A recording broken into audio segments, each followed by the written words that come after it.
mabuting pangunawa, nagbigay ng mabuting pagpapakahulugan sa nagsalita sa bawat isa sa atin, si Elder Danilo C. Isidro. Ngayon po, mga magulang at mga kapatid, isa pong muling awit ng kapulungan ang nais natin na ihandog sa Diyos na may lalang sa bawat isa sa atin.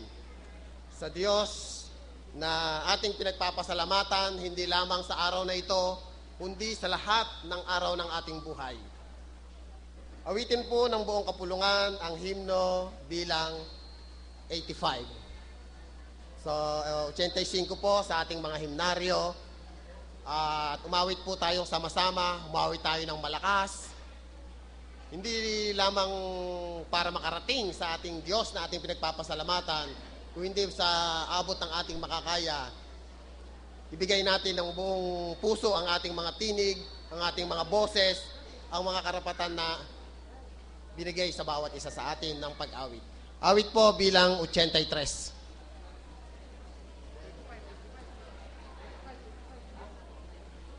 Uy, 85.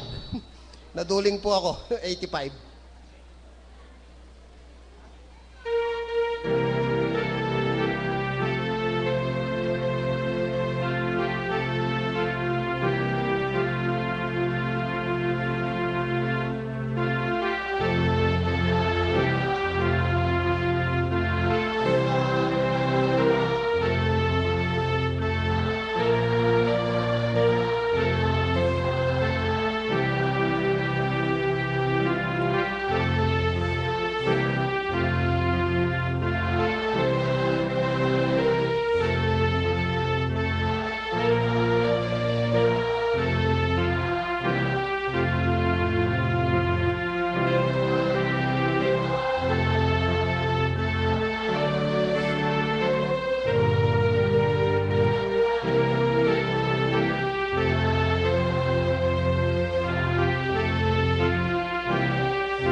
Muli po mga magulang at mga kapatid,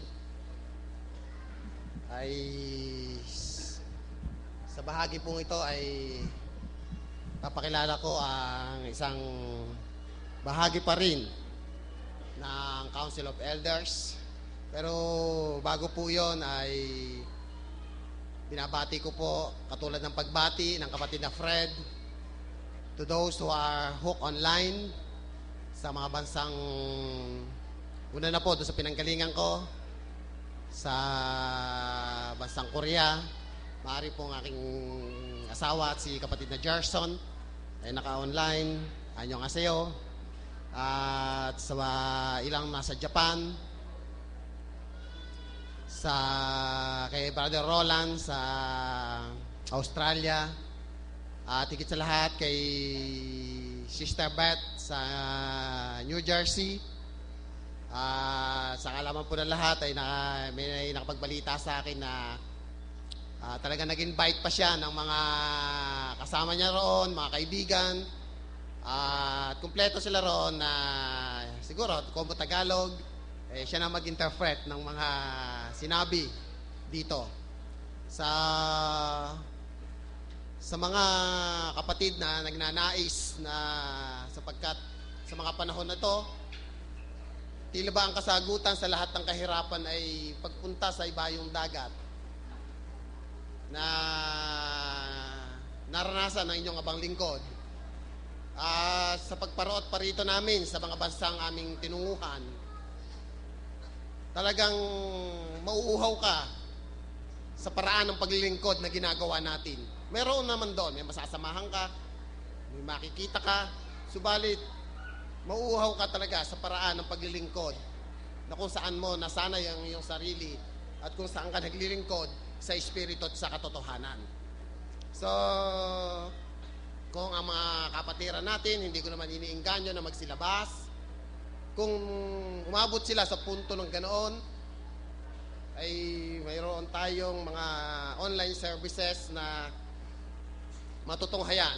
At bago umalis, mag-aral mag-computer, yung mga kaidaran ko na hindi mas matanda sa akin na hindi pa masyadong biyasa, sanayin nila ang kanilang mga sarili. So, sa pagpapatuloy ng ating palatuntunan, sa muling elder sa Council of Elders, ang magpapakilala sa mga manggagawa at sa pamunuan ng kabataan, pag-uulat ng MOPA, walang dilit iba po kundi si Elder Agustin Santiago.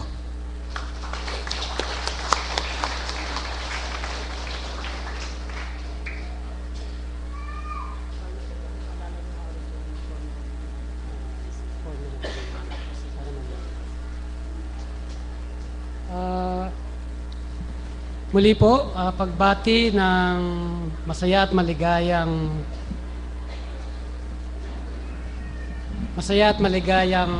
isang taong pagpapasalamat nating lahat, mga minamahal na magulang at mga kapatid.